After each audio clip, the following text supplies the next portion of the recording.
გამარჯობა, ეს არის პოდკასტი აი გამოსავალი, სადაც ვცდილობთ რომ დაგანახოთ, როგორ შეგვიძლია გადავჭრათ ესა თუ ის მტკივნეული პრობლემა. დღევანდელი ეპიზოდის თემა კი შეეხება განსაკუთრებით აქტუალურ და ბოლო დროის მწვავე თემას, რომელსაც დარწმუნებული ვარ, რომ ბევრს გიფიქრიათ და გინერვიულიათ, შეიძლება გიკამათიათ კიდევაც. ეს არის საქართველოში რუსეთის მოქალაქეების უკონტროლო შემოდინება და ამ პროცესის თანმდევი საფრთხეები. ხოლო როგორ შეიძლება რომ ეს საფრთხეები გავანეიტრალოთ ან საერთოდ ავიცილოთ თავიდან, ამაზე დღეს ვისაუბრებთ ჩვენ სტუმართან ერთად. ჩვენთან ერთად არის დღეს ანდრო გოცირიძე, უსაფრთხოების საკითხების სპეციალისტი და მას აქვს სადაზვერვო სამსახურებში და თავდაცვის უწყებებში მუშაობის 20 წლიანი გამოცდილება, ამიტომ განსაკუთრებით კომპეტენტური და საინტერესო იქნება მისი აზრი ამ თემაზე. მადლობა ბატონო ანდრო, თქვენი დროისთვის და მზაობისთვის, რომ დიდი მადლობა მოპატიჟებისთვის და მადლობა რომ ამგვარი თემებით ინტერესდებით. მადლობა თქვენ გვიწევს რომ დავინტერესდეთ, იმიტომ რომ საზოგადოებას აწუხებს და კარგია რომ მათ მოისმინონ თქვენი რჩევები. ბატონო ანდრო, სანამ პრობლემის მოგვარებაზე ვისაუბრებთ, მინდა რომ კითხოთ თქვენი ერთგვარი პირადი დამოკიდებულება იმ სიტუაციის მიმართ, რაც არის ახლა ჩვენს ქვეყანაში. ვგულისხმობ, ალბათ თქვენც მოგისმენიათ ან წააწყდებით ხოლმე ესეთ ფრაზებს, განსაკუთრებით ბრაზით ამბობენ ხოლმე ჩვენი მოქალაქეები, რომ რუსები შემოგვესივნენ, აი ჩემს უბანშიც დასახლდნენ, ყველგან არიან, ყველგან მათი ხმა მესმის და აი სულ რაღაც თითქოს ახლავს ამას გაღიზიანებული ტონი საქართველოს მოქალაქეების. მე მაინტერესებს თქვენგან, როგორც სპეციალისტისგან, გესმით თუ არა თქვენ ამ ადამიანების ამ გაფრაზებული ემოციების. დილამშვიდობისა, ისევ და ისევ მადლობა პირველ რიგში იმისთვის, რომ ამგვარი თემებით ინტერესდებით და ეს მნიშვნელოვანია, იმიტომ რომ უსაფრთხოება განსაკუთრებით ბოლო 10 წლეულების განმავლობაში ისეთი აღარ არის, როგორიც ჩემ ბავშვობაში წარმოგვედგინა, რომ ეს იყო რაღაც სახელმწიფო უსაფრთხოება, გარკვეული სახელმწიფო უწყებების პრიორიტეტი და ეს არ ეხებოდა მოქალაქეებს, არ ეხებოდა მოსახლეობას და შემდეგ. სიამდილეში დღევანდელი სახით უსაფრთხოება არის თითოეული ადამიანის საზრუნავი და მდგრადობა აი ამ საფრთხეების, ამ რისკების მიმართ, რაც საქართველოში მრავლად არის მისი გეოპოლიტიკური მდებარეობიდანაც და იქედანაც გამომდინარე, რომ ჩვენ ვართ რუსული ჰიბრიდული ომის ერთ-ერთი უმნიშვნელოვანესი სამიზნე, ცხადია, ძალიან მნიშვნელოვანია აი ამ მდგრადობაში თითოეული მოქალაქის ჩართულობა. ამიტომ მარტო რისკებზე საუბარი არ არის ბუნებრივია საკმარისი, მნიშვნელოვანია აი ეს გამოსავალიც თქვათ, იმაზეც ვისაუბროთ, როგორ შეიძლება ამაღლდეს მდგრადობა და მდგრადობის ამაღლების, აი რეზილიენსის ამაღლების ერთ-ერთი მნიშვნელოვანი ფაქტორი გახლავთ ინფორმირებულობა, ცნობიერების ამაღლება მოსახლეობის, რადგან თითოეული მოქალაქე ქმნის სახელმწიფოს უსაფრთხოებას. ამისათვის ბუნებრივია სახელმწიფოს პასუხისმგებლობაა მოქალაქეები, ასეთი მოქალაქეების მარგინალიზაცია კი არ მოახდინოს, არამედ ჩართოს სხვადასხვა პლატფორმების სახით აი იმ უსაფრთხოების საერთო კონტექსტში, რაც როგორც თქვი, როგორც სახელმწიფოს, ასევე პიროვნების, ადამიანის და საზოგადოების ძალიან მნიშვნელოვანი მდგომარეობაა, ხო? სხვა შემთხვევაში სახელმწიფო ვერ ვითარდება. რაც შეეხება იმ გაბრაზებას, რომელიც თქვენ აღნიშნეთ, ეს გაბრაზება რუსების შემოსვლასთან დაკავშირებით ძალიან ბევრ ფაქტორს უკავშირდება, როგორც ფსიქოლოგიურს, ასევე რეალურს, რაც ადამიანს განცდილი აქვს. საქართველოს მოქალაქეებს აქ საუბარი პირველ რიგში უნდა ვთქვათ, იმიტომ რომ სპეკულაციის საგანი ხდება ხოლმე, აქ საუბარი ეროვნებაზე კი არ არის, აქ საუბარი არის სახელმწიფოსადმი კუთვნილებაზე, თორემ ჩვენ ძალიან ბევრი ქართველი ვიცით, რომელიც რუსულ იმპერიას ემსახურებოდა და საქართველოს დააქცია ჩვენი ბრჭყალებში სტალინიდან დაწყებული ორჯონიკიძით, ფილიპე მახარაძით და ასე შემდეგ დასრულებული. ამიტომ ჩვენ აქ საუბრობთ იმპერიისადმი კუთვნილებაზე და არა ეროვნებაზე. შეაძლებელია პუტინის რეჟიმი რუსებს უფრო მძიმედ უსწორდება, ანა პოლიტკოვსკაიას მათ შორის მაგალითად ნემცოვს, ასე შემდეგ. ამიტომ ჩვენ აქ ეროვნებაზე არ ვსაუბრობთ. ამას სწორედ რუსეთი გვახმევს თავს, რატო? იმიტომ რომ მას აწყობს ნაციონალიზმთან მებრძოლი მანტია მოირგოს და ამით აწარმოოს ისეთი სპეცოპერაციები და სინამდვილეში საბრძოლო მოქმედებები, როგორცაც უკრაინაში აწარმოებს წლების მანძილზე, მაგრამ პირველად მან ეს საქართველოში დაიწყო და 2008 წლის რუსეთის შემოჭრა სხვა არაფერი იყო თუ არა ანალოგი უკრაინაში შეჭრისა. ეხლა რაც შეეხება მოსახლეობის ბრაზს, ეს ბრაზი დიახ შიშებთან არის დაკავშირებული, იმიტომ რომ საქართველოს თავის თავზე იწვნია რუსეთის ასეთი შემოჭრა, ხოლო რუსეთი ომისთვის, აი ამ არაადამიანური ომისთვის ყოველთვის ნიადაგს ამზადებს ჰიბრიდული ომის მეშვეობით. ესეც რო განმარტოთ მოქალაქეებისთვის რა არის ჰიბრიდული ომი, ხო? ან რას ემსახურება ეს ჰიბრიდული ომი? ხშირად ჰიბრიდული ომი ემსახურება საომარი მოქმედებებისთვის წინაპირობების შექმნას, იმისთვის რომ გაამართლოს საკუთარი შეჭრა ამა თუ იმ სახელმწიფოში, ან ომის საომარი მოქმედებების გარეშე მიიტაცოს ტერიტორიები, ან მთლიანად სახელმწიფო. გააჩნია როგორი შედეგიანი იქნება მათი მხრიდან ეს საკითხი, ხო? ამიტომ ეს ბრაზი მოსახლეობის მხრიდან და უფრო დავარქმევდი შეშფოთებას ძალიან ბუნებრივია. ბრაზის კონტექსტში ეს განიხილება, იმიტომ რომ ეს ის ხალხია და ეს ის სახელმწიფოა, ვინც 2008-ში, მაგრამ არა მხოლოდ, ხო? დაგვიხოცა ქალები და კაცები, ბიჭები და გოგონები, შვილები, დები, ძმები, ჩვენი ჯარისკაცები, სამხედროები, სამოქალაქო მოსახლეობა დაბომბა პირდაპირ ქალაქები, მათ შორის თბილისი, ფოთი, ხო, ეს რაღაც ისე არ უნდა წარმოვიდგინოთ, რომ საომარი მოქმედებები მარტო ჯარებს შორის რაღაც შეტაკება მიმდინარეობდა, ხო, ეს ერთი. ეს მკვლელობები ახლაც გრძელდება. და ჩვენ გვახსოვს ოთხოზორია, ტატუნაშვილი, სულ ახლა ხანს დამაზგინტური, ეს მკვლელობები არ დაწყებულა 2008 წელს, ხო, ეს იყო 92-ში, 93-ში, აფხაზეთში 2008, ერთი წამითაც არ შეწყვეტილა რუსეთის მხრიდან სახელმწიფოს გულისხმობა ეს არაადამიანური მოქცევა და გვახსოვს გენოციდის, ეთნიკური წმენდის ფაქტები და ეს ხომ ამ მოქალაქეებს ჩვენსაც ახსოვთ და ბუნებრივია ეს ერთის მხრივ წარმოშობს ბრაზს, იმიტომ რომ შენი შვილის მკვლელი დღეს აქ ჩამოდის ბრჭყალებში სტუმრად. და ესე იგი მით უმეტეს მათ არ აქვს სტუმრობის მაინც და მაინც როგორ გითხრათ ისეთი ფორმა ცივილიზებული ფორმა მათ რაღაც მნიშვნელოვანი მოთხოვნები ჭირდება. თუმცა არათუ სტუმრად ბოდიში ამასაც რო ხაზი გავუსვათ რჩებიან არა აქამდე მივალთ. აქამდე მივალთ. ამასთან მივალთ კი, მაგრამ მხოლოდ სტუმრობა რო იყოს არ იქნებოდა ალბათ ეს სიტუაცია ესეთი რაღაცა მწვავე. ბატონო ანდრო, ანუ საუბრობთ მოქალაქეების აღქმაზე, ხო? იმაზე, რასაც თვითონ ხედავენ მათ რაღაც სამეზობლოში, ქუჩაში, სეირნობისას და ასე შემდეგ. ერთი არის ეს მათი აღქმა, მაგრამ არსებობს ოფიციალური მონაცემების სტატისტიკა, ხო, რომელიც აჩვენებს, რომ უკრაინაში ომის დაწყების შემდეგ, აი ბოლო 3 წელში, განსაკუთრებით არის გაზრდილი საზღვრის კვეთა რუსეთის მოქალაქეების მხრიდან საქართველოში და გვახსოვს, რომ რაღაც ამბობდნენ მაშინაც ეს რიცხვი ყველამ ვიცით, რომ 400%-ით იყო გაზრდილი, მაგალითად 2022 წელს წინა წელთან შედარებით ეს საზღვრის კვეთა 2023-ში კიდევ უფრო მეტად იყო გაზრდილი და რაღაც 1,800,000 რუსეთის მოქალაქე შემოვიდა საქართველოში. ეს რიცხვები გასაგებია, რაზეც მეტყველებს, მაგრამ აი თქვენ რომ აგვიხსნათ სპეციალისტის თვალით, ამ რიცხვების უკან ხომ არიან რეალურად მოქალაქეები, რუსეთში მცხოვრები ადამიანები და არ ვიცით მათი სახელები, გვარები, წარსული საქმიანობა და ასე შემდეგ. აი ამ სტატისტიკის მიღმა თქვენთვის რა საგანგაშო სიგნალები არის ეს რომ დაგვანახოთ? კი ბატონო. ჩვენ შევეხეთ ბრაზს, რომელიც არის წმინდა გამოცდილებიდან გამომდინარე ადამიანური ემოცია, მაგრამ ამ ადამიანური ემოციის გარდა კიდევ ამ ყველაფერს აქვს მეორე მდგენელი და ეს არის ის, რასაც თქვენ ახლა ამახვილებთ ყურადღებას. ეს არის რეალურად საფრთხე.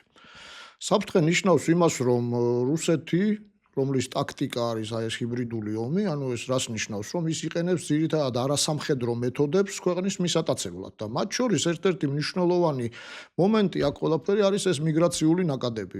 პუტინს არაერთხელ აქვს გაცხადებული და რუსულ ოფიციალურ დოკუმენტაციაში წერია, რომ რუსეთს აქვს უფლება ყველგან დაიცვას საკუთარი მოქალაქეების უფლება და დაიცვას ძალით, სამხედრო ძალით, ამაზეა საუბარი. უფრო მეტიც რუსეთი არაერთხელ შესულა ამ მოტივით მისი მოქალაქეების, ასე ვთქვათ, დაჩაგვრის მოტივით, მისი მოქალაქეების დახსნის მოტივით სხვა სახელმწიფოს ტერიტორიაზე. უკანასკნელად საქართველოში 2008 წელს სხვა არაფერი იყო ჯერ პასპორტების დარიგება და შემდგომ ესე იგი თითქოს და მათ დასაცავად აი ამ ომის წამოწყება. სწორედ ამიტომ მოგახსენეთ, რომ ჰიბრიდული ომი ხშირ შემთხვევაში საომარი მოქმედებებისთვის ნიადაგის შექმნას, შემზადებას ემსახურება და ამას რუსეთი სამწუხაროდ წარმატებით აკეთებს. ეს ერთი საკითხი. მეორეც, სულ ახლახანს პუტინმა განაცხადა, რომ ყველგან სადაც რუსი ფეხს დადგამს, იქ ჯარისკაცებზე იყო საუბარი, მაგრამ ეს ვრცელდება ესე იგი რუსეთის მოქალაქეებზეც, ითვლება რუსეთის ტერიტორიად. რუსეთი მას სწორედ ასე განიხილავს და ეს ყოველდღიურ საქმიანობაში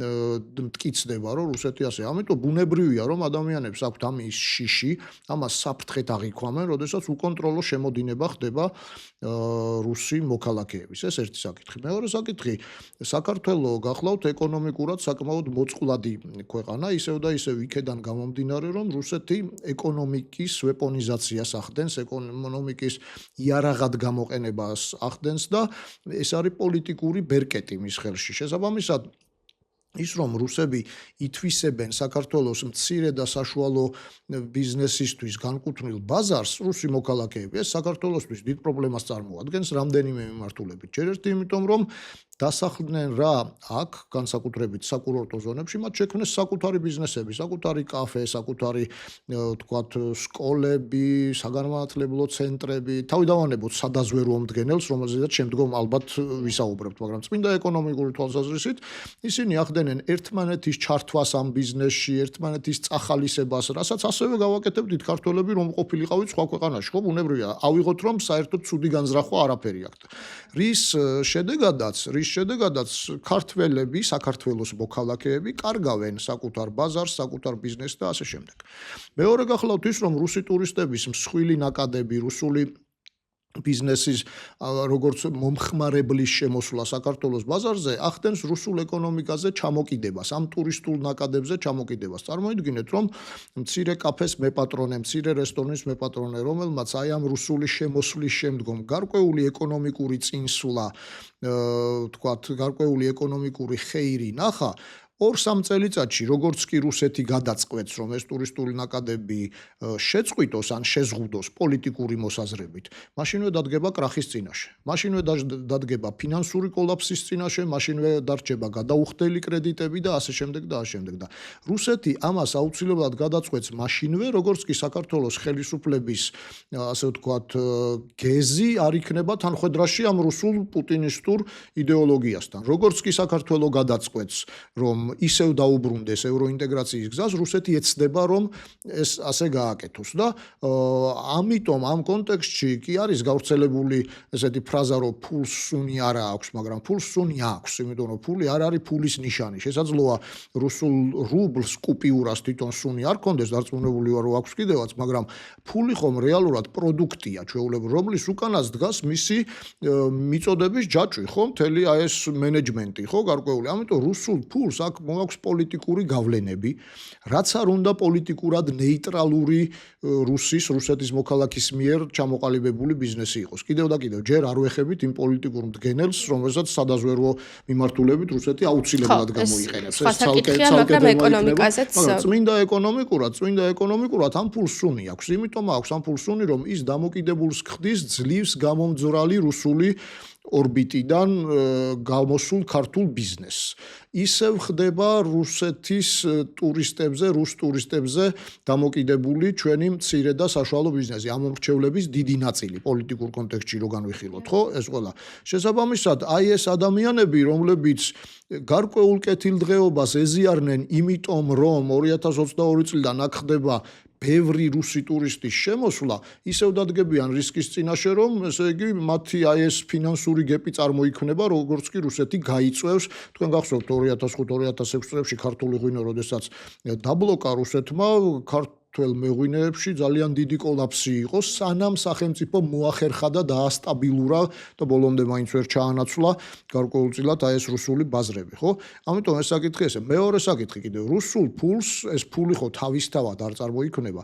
რუსულ ფულს, რუსულ კაპიტალს აუცილებლად მოყვება საქართველოში რუსული თამაშის წესები. რა არის რუსული თამაშის წესები ბიზნესში? მკვლელობები, ქურდული გარჩევები, რეკეტი, სახელმწიფო ინსტიტუტების ასე ვთქვათ, უფრო დანაშაულებრივ სტრუქტურებთან შერწყმა, ყველაფერი ის, რაც მოსკოვში, პეტერბურგში ხდება და რასაც ჩვენ თუ მაინც და მაინც ექსპერტული მონაცემები ამაზე არ გვაქვს, ფილმებში შეგვიძლია უყუროთ, იმიტომ რომ პოპ კულტურა ძალიან კარგად ასახავს სინამდვილეს, რეალობას, ხო? შეიძლება იქ რაღაც სტილიზებულია და ვთქვათ, რომელიმე გმირი რომანტიზებული ან ამ შემდეგ, მაგრამ ეს ბანდიტური პეტერბურგი ხო შემთხვევითი საგა არ არის ხო ამ რუსულ ბიზნესებზე. აი ეს კულტურა, რომელიც საქართველოსთან ამოძირკული იყო, აუცილებლად დაბრუნდება რუსულ ფულთან ერთად, იმიტომ რომ რუსი ბიზნესმენი, რომელიც ჩამოდის და ბათუმში მაგალითად ყიდულობს სათამბჯენებს, მან გარჩევის ეს საკითხი იცის. ის საქართველოს სასამართლოს კი არ ენდობა ნებისმიერ ფულად დავასთან, ფინანსურ დავასთან დაკავშირებით წავა ქურდებთან.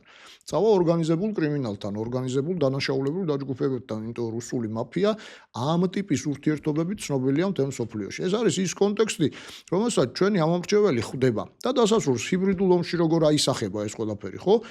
აი ის ადამიანები, რომლებიც გარკვეულ კეთილდღეობას თითქოს და ეზიარნენ ამ რუსული ფულით, აუცილებლად მოითხოვენ პრორუსული კურსის დაბრუნებას, თუ მათი ცნობიერება საკმაოდ ამაღლებული არ იქნა იმისთვის, რომ ეს ყველაფერი დამღუპველია ხანგრძლივადიან პერსპექტივაში. და ამიტომ არის დანაშაული და საფრთხე აი ამ კარების ფართოდ გახსნა, რომ ეს არ იქნება მარტო ერთი მთავრობის და ერთი ხელისუფლების პრობლემა. ეს ხელისუფლება, ეს პრობლემა მეტასტაზებივით გაყვება ყველა შემდგომ ხელისუფლებას, სანამ წლების მანძილზე არ მოხერხდება ისევ აი ამ რუსული ბიზნესების ელიმინაციას არ ვიტყოდი, მაგრამ გარკვეულ დონეზე ისე შემცირება მათი წილის, რომ ამან საქართველოს პოლიტიკურ ცხოვრებაზე გავლენა ვერ იქონიოს. დიახ.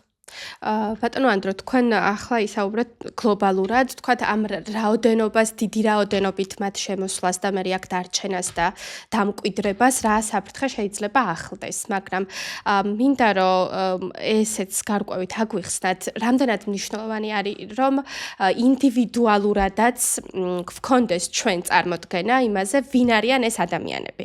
ანუ ვისაც ვუღებთ კარს, ვინ დგას ამ სახელების და გვარების უკან, რა ვიცით მათ მაგალითად კავშირზე რუსულ, არ ვიცი, მთავრობასთან, მათ განწყობებზე, რა ვიცით, თუნდაც აგვისტოს ომთან დაკავშირებით, ხო? ან საერთოდ მათი პროფესიები, საქმიანობა, ეს რამდენად მნიშვნელოვანია, რომ ინდივიდუალურ დონეზე განვიხილოთ და მხოლოდ სტატისტიკად არ შევხედოთ.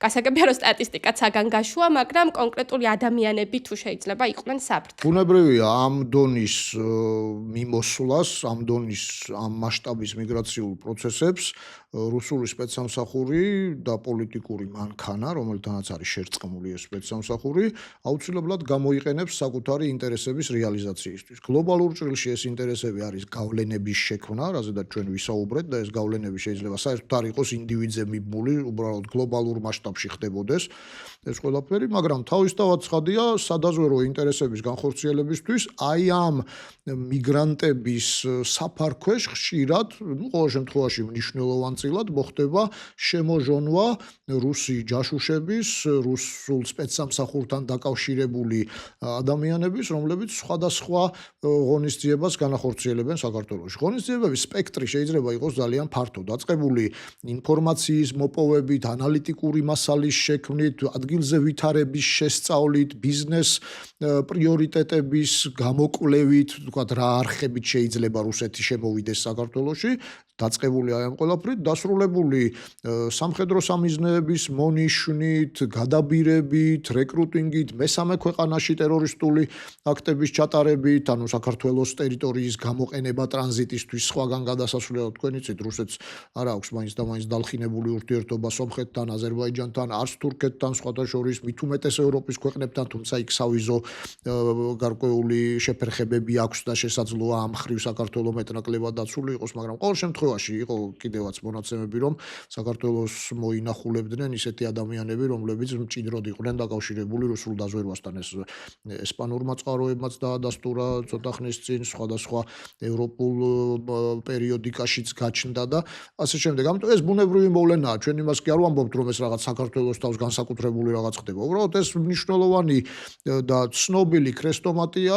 რომელიც სავარაუდოდ იციან ქართულმა სპეცსამსახურებმა და უნდა მოხდეს ამის ძალიან ისე სკრუპულოზურად შესწავლა, იმიტომ რომ ფილტრაცია ამ ხელა მიგრაციის პირობებში, რაც თავიდან იყო, ცოტა რთულია. იმიტომ რომ შესაძაც ნაკადი მოგადგება დარიალზე მაგალითად, სადღაც ძალიან რთულია დეტალურად შეისწავლოს შემომსვლელი ადამიანი. მეორე მხრივ რთულია არ შემოუშვა ლტოლვილი, თუ ის ამ სტატუსით სარგებლობს, მაგრამ შესაძაც ის უკვე ფუძნდება საქართველოში, ბუნებრივია მნიშვნელოვნად უნდა იყოს შესწავლილი მისი მოქმედების ხაზი, სანაცნობო წრე, ინტერესთა სფერო, და რასაკვირველია წარმომავლობაც და მისი ბექგრაუნდიც თუ შეიძლება ასე ვთქვათ, ეს ტერმინი გამოვიყენოთ, იმიტომ რომ ცნობილი ფაქტია, არ არსებობს რუსი ბიზნესმენი, რომელსაც არ აქვს კავშირები რუსულ სახელმწიფოსთან, მაგრამ აი მცირე მასშტაბით შეიძლება ობიოტელმა თქვას, რომ კი, მაგრამ ერთი კაფის მეპატრონა, ეხლა მაინც და მაინც FSB-სთან ხომ არ იქნება დაკავშირებული.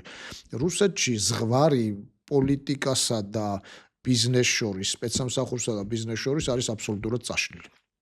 შესაბამისად, რუსეთს შეუძლია დაინტერესების შემთხვევაში ნებისმიერ ადამიანს, რუსეთის მოქალაქეს, რუსეთთან რაღაცით დაკავშირებულ პიროვნებას მოახვიოს თავს საკუთარი პოლიტიკა. შეიძლება იმ წუთას საერთოდ არ აინტერესებდა, როდესაც ის საქართველოში გადმოდიოდა, მაგრამ მას უკან რაღაც ძაფები აქვს დარჩენილი ყავს.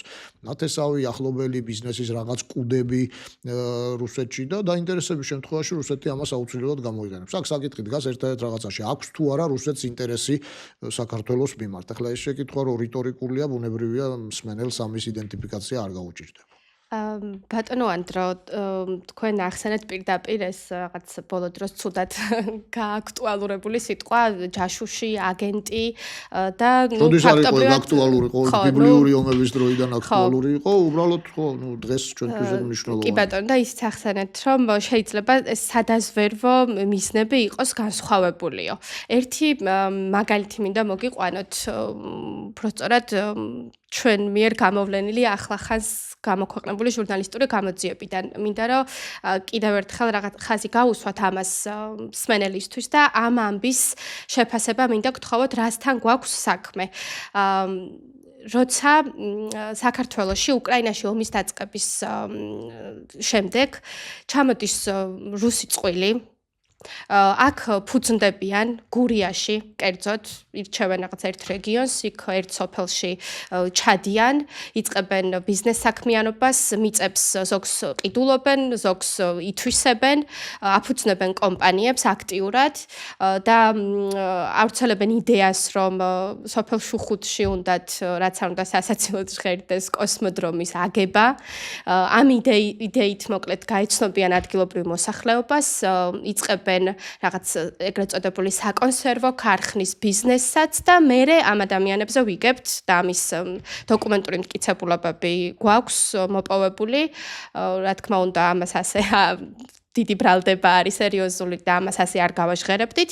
არსებობს მტკიცებულებები, რომ ამ ადამიანებმა აქტიურად დაიწყეს ერთგვარი მოხსენებების, ანგარიშების გაგზავნა პირდაპირ რუსულ მთავრობასთან, კონკრეტულად კი პრავფონდთან, რომელიც ვიცით და ცნობილია, რომ მიიჩნევა რაღაც სადაზვერვო ინსტრუმენტად და პირდაპირ ხაზზე არიან ამ ფონდის ხელმძღვანელ პირებთან და უგზავნიან ისეთ ინფორმაციას, როგორიც არის მაგალითად აქ მცხოვრები რუსულენოვანი მოსახლეობის უფლებები, მათი ჩაგვრის შემთხვევები, ის რომ ქართველებმა კი იციან რუსული, მაგრამ ყველა მათ არ ელაპარაკება რუსულ ენაზე, განსაკუთრებით ახალგაზრდები და რომ მოკლედ ამ მოსახლეობას არ აქვს წარმომადგენლობა და ამაზე წუხან, რომ არ ყავთ მათი წარმომადგენელი საჯარო უწყებებში, როგორც ადგილობრივ, ისე ცენტრალურ დონეზე. ეს ცირედია მხოლოდ რაც გამახსენდა მათი ამ მოხსენებებიდან. მოკლედ დეტალურად უყვებიან აქ მცხოვრები რუსების მდგომარეობას და მათ იდეებსაც აწვდიან, რომ სახელმწიფო ენა ხომ არ გახდეს რუსული და თქვენ აი ამ ამბის მოსმენის შემდეგ რა შთაბეჭდილება გრჩებათ? რასთან გვაქვს საქმე მარტივად თუ შეგიძლიათ რომ გითხრათ? აი ამ კოსმოდრომის მიღმა ამ ადამიანების რეალური საქმიანობის მიზანი რა არის მოკლედ? ხო, ცოტა გამიჭირდება ეს გალაქტიკად შორის ურთიერთობებზე მსჯელობა, მაგრამ მოდით ვთქვათ მსმენელისთვის, სადაზვერვო ინფორმაციის ვთქვათ ასე 90% არის ღია წყაროებიდან მოპოვებული ინფორმაცია და მსმენელმა არ უნდა წარმოიდგინოს სადაზვერვო მოქმედებები რუსული ისე თითქოს ისინი მიმართული იყოს მაინც და მაინც რაღაც აგენტურული ინფორმაციის მოსაპოვებლად, რაღაც სეიფიდან რაღაც საიდუმლო დოკუმენტის გამოსაღებად. ეს არც ადრე იყო დაზვერვის ძირითადი მიმართულება და ახლა მით უმეტეს ამ ციფრულ ეპოქაში სეიფიდან რაღაც დოკუმენტის მოპარვა შეიძლება იყოს რაღაც ერთი მეასედი სადაზვერვო საქმიანობისა. აი ეს 90% სადაზვერვო ინფორმაციისა მტრული სახელმწიფოების მიერ მოპოვებული, როგორც წესი არის სწორედ ამგვარი გამოკითხვებით. მოიპოვება და შემდგომ მათი ანალიზით, იმიტომ რომ დაზვერვად ჩვენ ფილმებიდან მიჩვეული ვართ, რომ ესე იგი არის ან ჯეიმს ბონდი, თქვათ, ესეთი ხო, ლამაზი ელეგანტური მამაკაცი, ან ლამაზი ქალი, რომელიც თქვათ აი ამ რაღაც პირადი ურთიერთობების ხარჯზე რაღაც ინფორმაციას გამოტყუებს, ან გააუნებელყოფს, თქვათ, ატომურ თქვათ რაღაც მუხტს, ან რაღაც ამდაგვარს, ან თუნდაც უფრო ძველი თაობისას ახსოვს გესტაპოში შეგზავნილი, თქვათ, შტირლიცის სახე, მაგრამ ეს სინამდვილეში ფილმებისთვის არის და სცენარებისთვის. რეალურად დაზვერვას ქმნიან სათვალიანი და პიჯაკში ჩაცმული ანალიტიკოსები, რომლებიც გულდასმით სწავლობენ იმ ქვეყანაში ვითარებას და იმ ქვეყანაში ვითარების შესაბამისად მათი პოლიტიკური ხელმძღვანელობა იღებს გარკვეულ სტრატეგიულ მოქმედებებზე გადაწყვეტილებებს. რუსეთი სწორედ ამით არის დაკავებული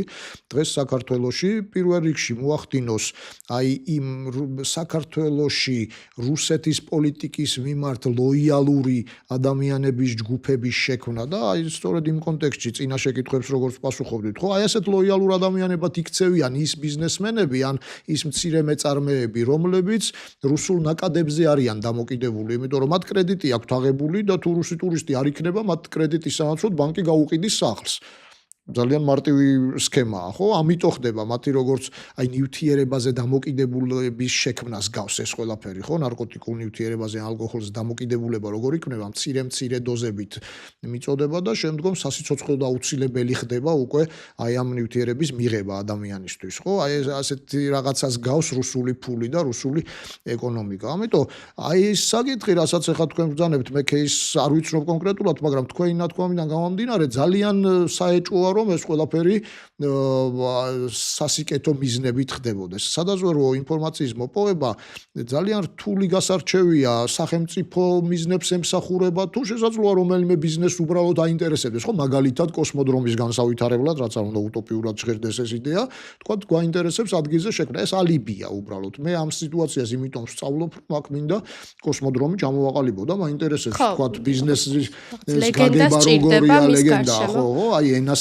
რამდენად ფლობენ რუსების მიმართ, ხომ არა აქვთ ნეგატიური განწყობა, რომ ინვესტორმა რო ფული ჩადოს, ხომ არ დაგვარბევენ მაგალითად. ეს შეიძლება იყოს ლეგენდა, მაგრამ ამის უკან რასაკვირველია, იმღები ვინ არის, ეს არის მთავარი. როდესაც თქვენ ასახელებთ აი ამ ფონდს, ორგანიზაციას, ბუნებრივია ის გამოირჩევა და იდენტიფიცირებულია როგორც ერთ-ერთი ინსტრუმენტი რუსული აი ამ ჰიბრიდული ომისა, რომ არ გავართულოთ სიტუაცია, დავარქვათ აი ამ რუსული, ესე იგი, სახელმწიფო ინსტიტუტის, სახელმწიფო მანქანის ერთ-ერთი ინსტრუმენტია, რომელიც ემსახურება დაინტერესების ქვეყნებში გავლენების მოპოვებას, შექმნას, რუსული, ვთქვათ, აი ამ ნარატივის, დეზინფორმაციის, პროპაგანდის გავრცელებას, რეკრუტირებას რუსეთის სპეცსამსახურების სასარგებლოდ. ბუნებრივია ეს ყველაფერი საქართველოსთვის საფრთხეა. საფრთხეა არა იმიტომ, რომ ვიღაც რუსია ჩარეული, რომ არ თქვან, რომ აი ჩვენ რაღაც ფობიები გვაქვს, ხო? ფობიაზე კი არ არის საუბარი. ამ სახელმწიფოს ხედვა საქართველოს მიმართ არის საქართველოს სიცოცხლის უნარიანობასთან შეუთავსებელი. რუსეთი უმაღლეს დონეზე, პუტინის, მედვედევის დონეზე აცხადებს, რომ ის საქართველოს როგორც სახელმწიფოს არ იცნობს.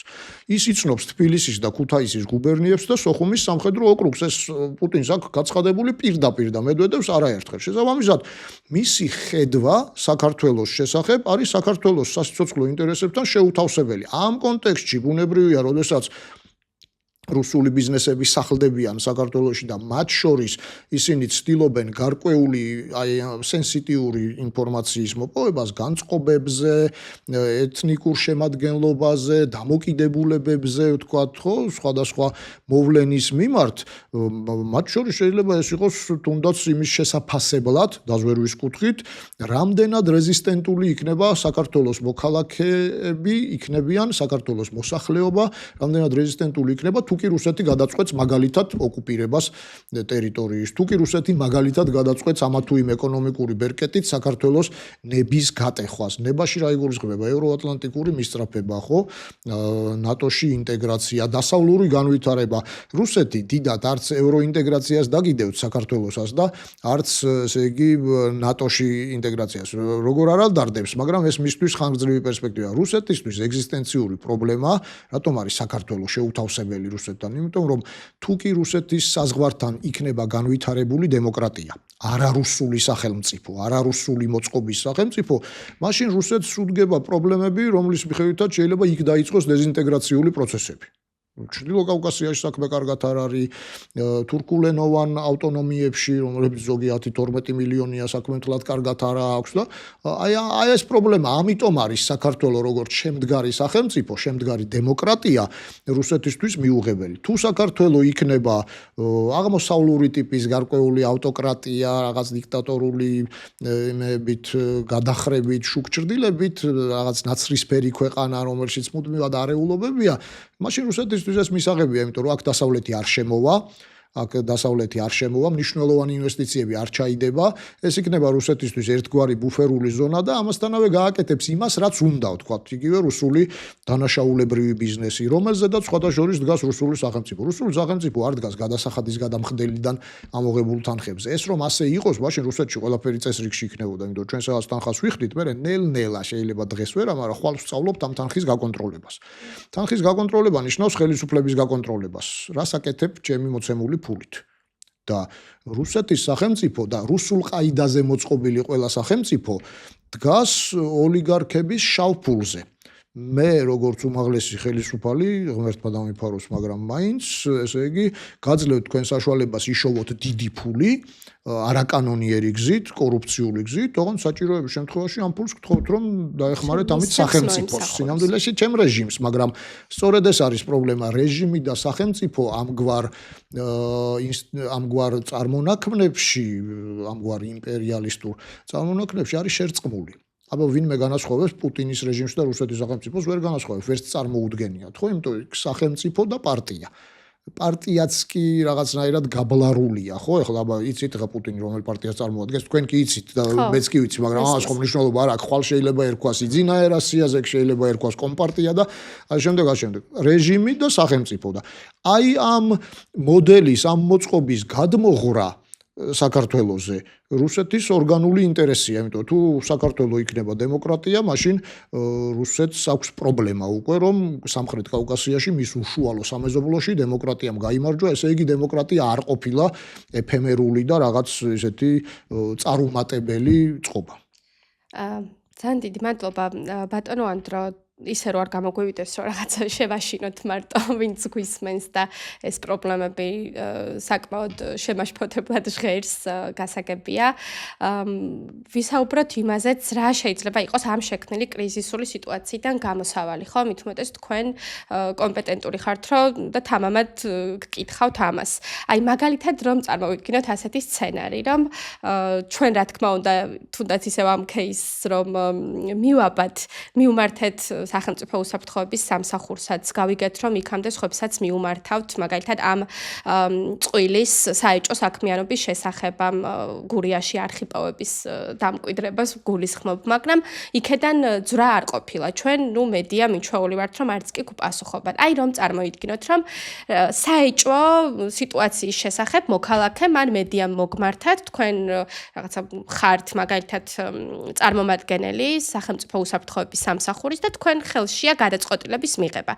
აი რა ნაბიჯების გადადგმა არის რეალური, რა თქმა უნდა, სურვილის შემთხვევაში სახელმწიფოს მხრიდან, რომ აღიკვეთოს მსგავსი საეჭვო გარემოებები. აი რა უნდა გაკეთდეს, ძალიან რაღაცნაირად რომ ჩამოგვითვალოთ, რომ გასაგები იყოს, რას არ აკეთებს, რას უნდა აკეთებდეს ჩვენი ხელისუფლება. ეგ ცოტა ბუნდოვანი თემაა, მაგრამ ჩვენ გავყვეთ დამდგარი შედეგებიდან გამომდინარე, როგორ არის. პირველ რიგში ხშირია ხოლმე საუბრები ჯაშუშების დაჭერა, არ დაჭერასთან დაკავშირებით და მინდა ამ თემას შევეხო, რა დონეზეც არ უნდა ვიყო კრიტიკულად განწყობილი დღევანდელი ქართული სპეცსამსახურის მიმართ, ჭეშმარიტება ყველაზე მნიშვნელოვანია ამ შემთხვევაში. არასდროს სპეცსამსახურის მუშაობა არ ფასდება გამოვლენილი, უпростоოდ დაჭერილი აგენტების სტატისტიკით. იმიტომ რომ რეალურად სპეცსამსახურის მუშაობის მთელი სპეციფიკა ის არის, რომ აგენტი არ უნდა დაიჭირო.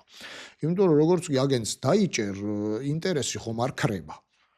იმ ქვეყნის ინტერესი. მაგალითად დავაკავეთ არქიპოვები, მაგალითად თუ ამბობ, ხო? რუსეთის ინტერესი ხომ არ გამქრალა. შემოგიგზავნის ახალ არქიპოვს, რომელიც გვარად შეიძლება იყოს, არ ვიცი, ვიღაც სხვა გვარი, ივანოვი, პეტროვი, სიდოროვი, ან ქართული გვარი, არ მინდა რომელიმე გვარი დავხასახელო ამ ნეგატიურ კონოტაციაში და შემდგომ შენ წლები უნდა მოანდომო მის დადგენას და გაშიფრას მთელი ის სამუშაო, რაც თქვენ ჩაატარეთ და ეს დარწმუნებული ვარ, არ ყოფილა მარტივი სამუშაო, ხო, აბა წარმოიდგინეთ ეს. ამიტომ თუ დადგენილი ყავს, შენ შესაბამისი კონტრღონისძიებები უნდა გაატარო ამ დადგენილის მიმართ და ნუ ახლა რომ არ შევეხოთ იმ საიდუმლო სფეროს სპეცსამსახურებისა და რაღაც მათი ღონისძიებებიც არ გავშიფროთ, მოდი ასე ვთქვათ, უნდა აკონტროლო რა ინფორმაციას გადასცემს, რა არის რუსეთის დაინტერესების სფერო, რა ღონისძიებებს გეგმავს და ამის მიხედვით ჩვენ უნდა გააკეთო კონტრღონისძიებები. ჩვენ პრობლემა სად გვაქვს?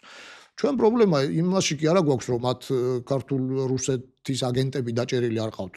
არც არის საჭირო თუ არ ყავთ. მთავარია ამაზე გქონდეთ შესაბამისი ობსერვაცია დაწესებული, დაკვირვება დაწესებული და დამდგარი შედეგებიდან გამომდინარე ჩვენ ამას ვერ ვხედავთ. იმიტომ რომ უახლოესი 3-4-5 წლის მანძილზე უფრო შორს რო არ წავიდეთ, რუსეთმა განახორციელა ყველა ის ინტერესი, რომელიც მას ჰქონდა საქართველოში.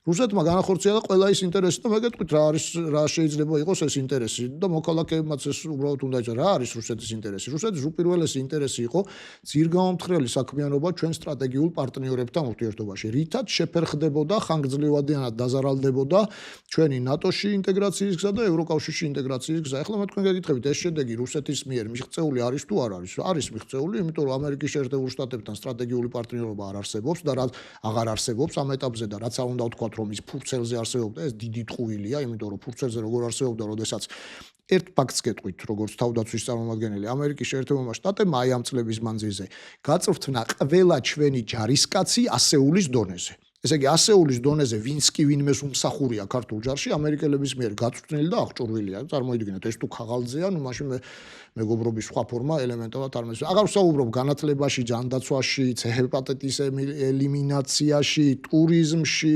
კულტურაში, ამერიკულ ინვესტიციებს, რომელიც პირდაპირ ფულით არაღიარების პოლიტიკაში ვთქვათ იგივე და ასე შემდეგ. ეს ერთი საკითხი. მეორე, ჩვენი ევროკავშირისკენ გზა არის შეჩერებული და თქვენ ხედავთ რა განცხადებები კეთდება ევროპაში და რა საკითხზე იკრიბებიან ევროპის საგარეო საქმეთა მინისტრები ევროპის ქვეყნების. აი ეს იყო რუსული ინტერესი. განახორციელა ეს რუსეთმა განახორციელა. რუსეთის მეორე ინტერესი იყო საქართველოში შექმნილიყო პრორუსული ელიტები.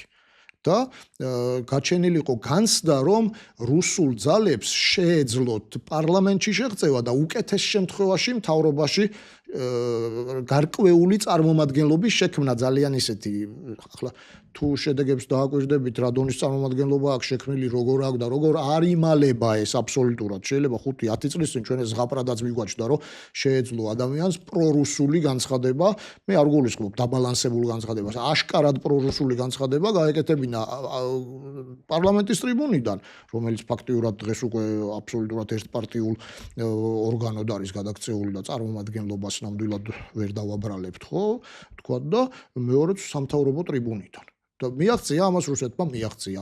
შემდგომი გეგმა რა იყო? შემდგომი გეგმა იყო რომ რუსული ეკონომიკური ბერკეტები, აი ეს ჰიბრიდული იარაღის საცეცები შემოსულიყო საქართველოში. დღეს ჩვენ ვატყობთ რომ ეს ყველაფერი რითაც დავიწყეთ ჩვენი საუბარი, იმდენად არის მეტასტაზირებული ქართულ სხეულზე, რომ მისი ამოკვეთა ძალიან დიდ პრობლემებთან იქნება დაკავშირებული ყველა შემდგომი ხელისუფლებისთვის. ამ ფონზე რასაკვირველია საქართველოს სახელმწიფო ინსტიტუტების მუშაობა რუსული სპეცსამსახურების წინააღმდეგ მაინც და მაინც წარმატებულად ვერ ჩაითვლება და ეს არის რეალური პრობლემა და რა უნდა გაკეთდეს? პირველი, რა გვიშლის ამაში ხელს? ხელს გვიშლის იმაში, რომ სახელმწიფო უწყებები არის უკიდურესად პოლიტიზირებული. შეიძლება ვიღაცას ეს გარკვეულ ისე გაუთვალისწინებელ ფრაზად მოეჭონოს, მაგრამ რას ნიშნავს პოლიტიზირებული? ნიშნავს იმას, რომ ისინი პარტიის ინტერესს უფრო ემსახურებიან, ვიდრე სახელმწიფოს ინტერესს და ზოგ შემთხვევაში პარტიის ინტერესი და სახელმწიფოს ინტერესი ერთმანეთს არ ემთხვევა. ხშირ შემთხვევაში ერთმანეთს არ ემთხვევა. მეორე, მოსახლეობის ცნობიერება არის უმნიშვნელოვანესი, როგორც დავიწყეთ ჩვენი საუბარი.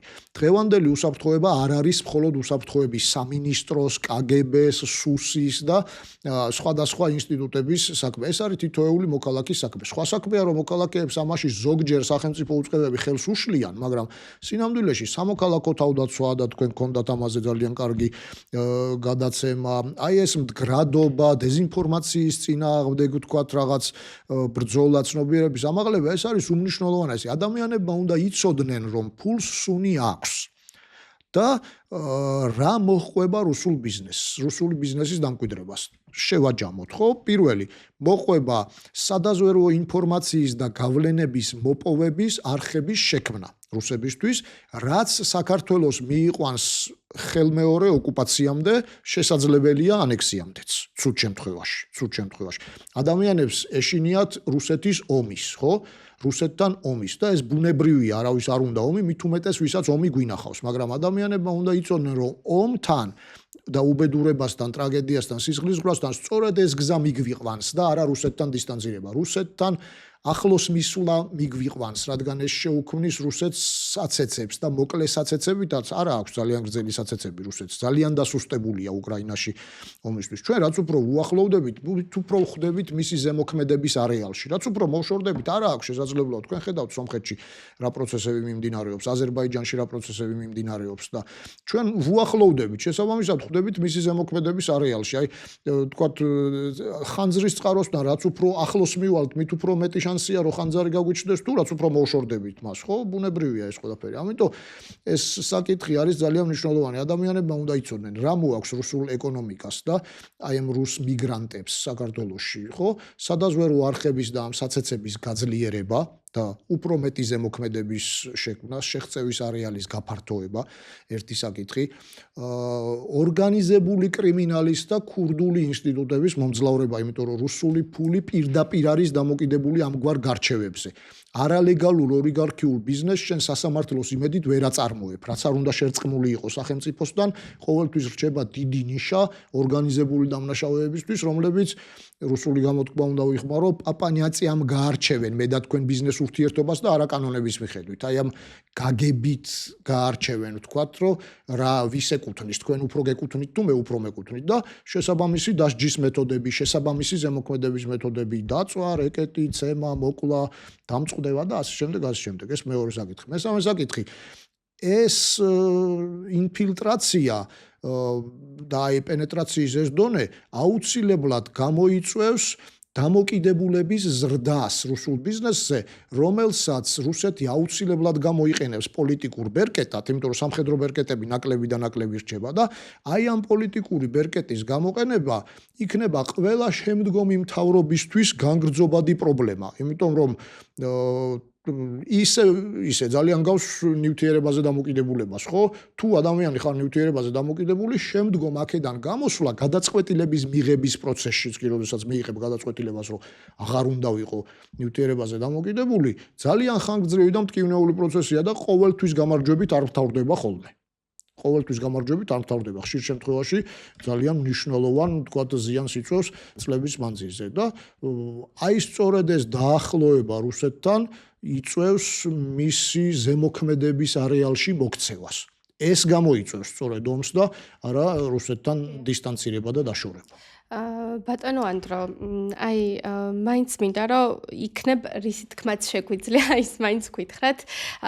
ახსენეთ რომ აი საკმაოდ სხვათა შორის იშვიათად მომისმენია და საზოგადოებისთვის შეიძლება არაპოპულარული აზრი გააჟღერეთ, რომ არ უნდა დავიჭიროთ რუსი ჯაშუში, არ უნდა დავიჭიროთ არა. ამაში არ არის გამოსავალი, ასე ვთქვათ რა, თავარი.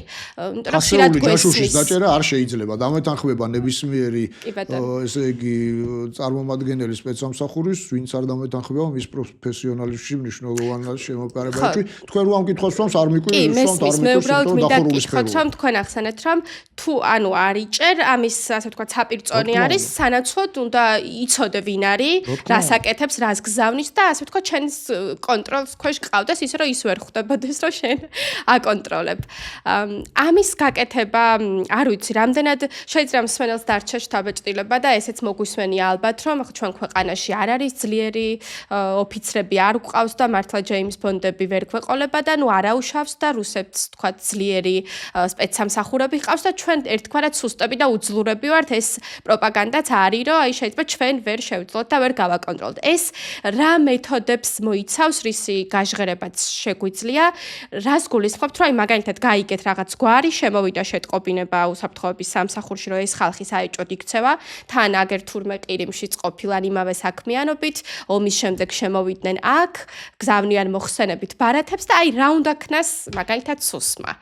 თქვენმა შეკითხვამ დილიდან რომანტიზმის ხასიათზე დამაყენა ჩემ ახალგაზრდობასთან წარსულთან დამაბრუნა. ბუნებრივია რთული იქნება ამის ახსნა, იმიტომ რომ ეს არის სპეციფიური და ძალიან დახურული საკითხი. თუმცა შესაძლებელია. რა თქმა უნდა შესაძლებელია და მეცაც გეტყვით, როდესაც პოლიტიკური ნება არსებობს, საქართველოს სპეცსამსახურებს და მე ვამაყობ, რომ მათი წარმომადგენელი გახლდით წლების მანძილზე, ტოლი არ დაუდიათ რუსული სპეცსამსახურებისთვის. ტოლი არ დაუდიათ და არც ერთი რუსული ოპერაცია საქართველოში არ განხორციელებულა წარმატებით. აქ საკითხი არის პოლიტიკურ ნებაზე, რომელიც შემდგომ დეპროფესიონალიზაციას იწვევს. იცით რატომ?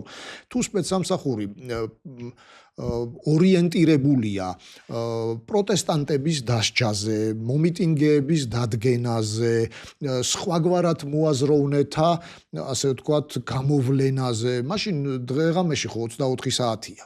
დღეღამეში ხო 24 საათია და შესაბამისად მე დრო აღარ მყოფნის, უკვე კონცენტრირდე ვინმე არხიპოვზე, ივანოვზე, პეტროვზე, სიდოროვზე და ასე შემდეგ. იმიტომ რომ მე ამაში მახალისებენ, ამას მთხოვენ. თავიდან ამას სურვილის გარეშე ვემორჩილები, როგორ ხდება შეგუება, ხო? სურვილის გარეშე ვემორჩილები. უბრალოდ ხელფასი მინდა, ნუ ხომ ჭირდება სახში რომ წავიღო და მე ნელ-ნელა ეს საქმიანობა იმდენად მჭამს, რომ მე უკვე მაღალი პილოტაჟის პილოტი კი აღარ ვარ და ავიაგამანადგურებელზე კი არ მუშაობ. რაღაცა იქ ჩვეულებრივ რაღაც პატარა პლანერს მართავ. იმიტომ რომ ეხლა 18 წლის გოგობიჭების გამოვლენა, მათთან სპეცღონისძიებების დაგეგმვა, ესე იგი მათი დისკრედიტაცია, მათზე ვიდეო ფოტო გადაღება, ვთქვათ, ფარული მიყურადება, ეს ხო არაფერი პროფესიონალებს ჩემგან არ მოითხოვს, ეს ხო საბავშვო გასართობია, ეს ნიშნავს, რომ ვთქვათ, რაღაც ავიალაინერის პილოტი ვიყო და მე უცებ მომიწიოს რუსულ 06-ზე დაჯდომა, ხო, განგებ ვამბობ, 06-ზე, ჟიგულზე დაჯდომა, ხო, ეს ხო არაფერს არ მოითხოვს და როდესაც წლების მანძილზე მე ვარ ამ დროს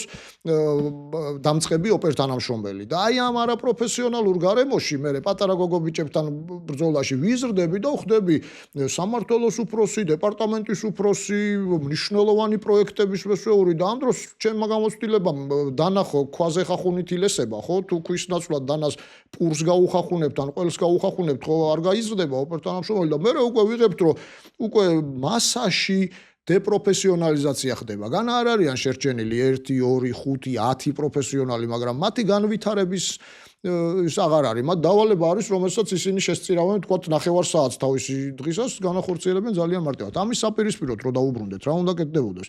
რა თქმა უნდა, გამოვლენა რუსი ჯაშუშების, მაგრამ ეს გამოვლენა არ არის საგაზეთო პუბლიკაცია ან საჩვენებელი დაჭერა.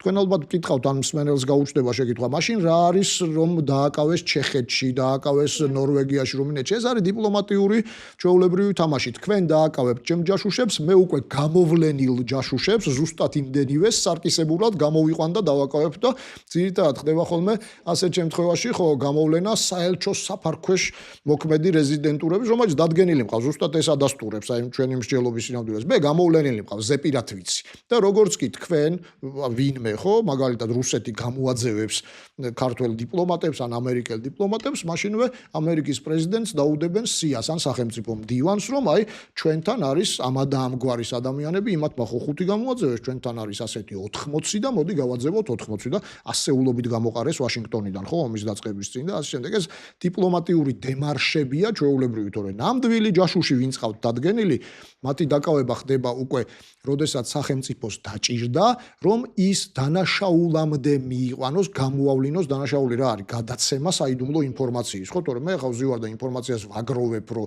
გურიაში რამდენი რუსია, მე რა კომპანია მყავს, რომელსაც აინტერესებს რუსული სკოლის გახსნა და ამისთვის ვაგროვებ. მაგრამ აი როგორც კი ეს ინფორმაცია უკვე ავიღე და საიდუმლო არხებით ვინმეს გადავეცი, მით უმეტეს იქით ამხრიდან და აქ შეგვიძლია ადამიანის დაჭერა. ოღონდ ვაკავებთ რისთვის? იმისთვის, რომ ჩვენი დაკავებული გავცვალოთ, თქვა, ან რაღაცა ან გვჭირდება პოლიტიკური სკანდალის გამოწვევა, მაგალითად, რომელიმე N ქვეყანასთან და იმ N ქვეყნის ჯაშუშს, ამ შემთხვევაში ჩვენ მტრული ურთიერთობა მარტო რუსეთთან გვაქვს, ვავლენთ და ვამბობთ, რომ აი რა ბოროტები არიან ჩვენთან ჯაშუშს შემოუგზავნიათ. სხვა საქმეა, როდესაც ჯაშუში შემოგზავნილია, მაგალითად, მწვავე ღონისძიების განსახორციელებლად, ხო? ამის ობსერვაცია არ შეიძლება, მაგალითად, ტერორისტული აქტისთვის, მკვლელობისთვის, რუსეთი არ თაკილობს ასეთ რაღაც ვიღაცებს გრუს ერთ-ერთი მიმართულება სწორედ ამგვარი ტერორისტული აქტების, იმიტომაც ვამბობთ, რომ რუსეთი ტერორისტული სახელმწიფო, იმიტომაც ვამბობთ, რომ ამ მიგრანტების საფარქვეშ შესაძლოა შემოსული იყვნენ სპეციალური განათლების მქონე ადამიანები, მე რა რომ დღეს ისინი ცუც არაფერს ჩადიან, ხვალზე როგორც კი დაჭირდება, შესაძლოა მკვლელობაც განახორციელონ პოლიტიკური, ან საქართველოს მოქალაქის, ან საერთოდ სხვა მოქალაქე, ან ტერორისტული აქტი, ან რუსული შემოჭრისთვის მაგალითად მოახდინონ ბლოკირება ზოგიერთი სამთავრობო სტრუქტურების. ჩვენ ამას როცა ვსაუბრობთ, ჩვენი მთავრობის მიმართ რაღაცა მტრული დამოკიდებულებით კი არ ვსაუბრობთ. შეიძლება პირველი პრობლემა მაგათი იყოს, რა თქვენ გონიათ ეხლა რომ რახან რუსეთს ვკვებავთ ჩვენ ნიანგივით, ხელს არ მოგვაჭამს, რახან ეხლა ჩვენ ვამბობთ რომ რუსეთი კარგია, ოფიციალურ დონეზე ვამბობთ და არა, აი დაჭირდეს სომხეთში სიტუაციის გართულება აზერბაიჯანში თუ დაეკითხება საერთოდ ვინმეს ისე შემოჯლიგინდება აქ. ერთადერთი გარანტია რომ ის ამას არ მოახდენს არის ის რომ უკრაინაში აქ ხელფეხი შეკრული. ამის ფიზიკური ძალა დღეისათვის არა აქვს. და სანამ ფიზიკური ძალა მას ამისი არა აქვს, მანამ უნდა გავეცალოთ. მანამ გავეცლებით მინიმალური ზიანით. და თუ მან ჩვენთვის მოიცალა, მე გაგვიჭირდება, იმიტომ რომ 160 მილიონია მიუხედავად იმისა, რომ აი მოსკვიჩებზე და ჟიგულებზე ამხედრებული არმია ყავს გამოჩნდა უკრაინაში მათი სამხედრო ძლიერება, მაინც საქართველოსთვის დიდი ძალაა, ახლა ბუნებრივია და ამიტომ აი ეს და მანამ უნდა გავეცალოთ, სანამ ამის შესაძლებლობა გვაქვს. თქვენი საუბრიდან მოსალოდნელი იყო ამას რომ მიტყოდით რომ პოლიტიკური ნება რომ არ არის ეს არის მთავარი შემაფერხებელი ფაქტორი და შესაბამისად პოლიტიკური ნებაც არის ერთგვარი გამოსავალი რომ მაინც უნდა დაგაბრუნოთ ამ ამბავთან რომ წარმოვიდგინოთ რომ აი ხვალ გათენდა და გაჩნდა ეს პოლიტიკური ნება და უკვე მოცემულობა გვაქვს ასეთი გავიდა 3 წელი 2022 წლის შემდეგ ხო ეს რუსები უკვე შემოსულები არიან, ზოგს ბიზნესი აქვს დაწყებული, ზოგი დასახლებულია იყიდეს მიწები, ხო, თქვათ აგარაკები გახსნეს, კაფეები და რაღაც ტურისტული სააგენტოები. უკვე გვაქვს ეს მოცემულობა. აწი რისი გაკეთება შეგვიძლია? პრევენცია გავიგეთ, რომ არ გამოგვივიდა, თქვენ ახსენეთ წარმატებული მუშაობა ასე შეაფასეთ. ახლა რა ვქნათ? აი ხვალ რომ კარგი ვიღაც მონდომებულს ჩაუვარდეს ხელში ეს საკითხი. პირველი ბიზნესის ჭრილში მაქსიმალური წახალისება რომ მცირე და საშუალო ბიზნესისთვის და მიკრო ბიზნესისთვის, იმიტომ რომ ესენი არიან ამ მომრჩევლის ძირითადი მასა, ევროპული ბაზრების და ევროპული ღირებულებების გახსნა. ამერიკული ბაზრების და ამერიკული ღირებულებების, საერთო ჯამში დასავლური ღირებულებების გახსნა, წვდომის გახსნა დასავლურ როგორც ღირებულებებზე, ასევე ბაზარზე.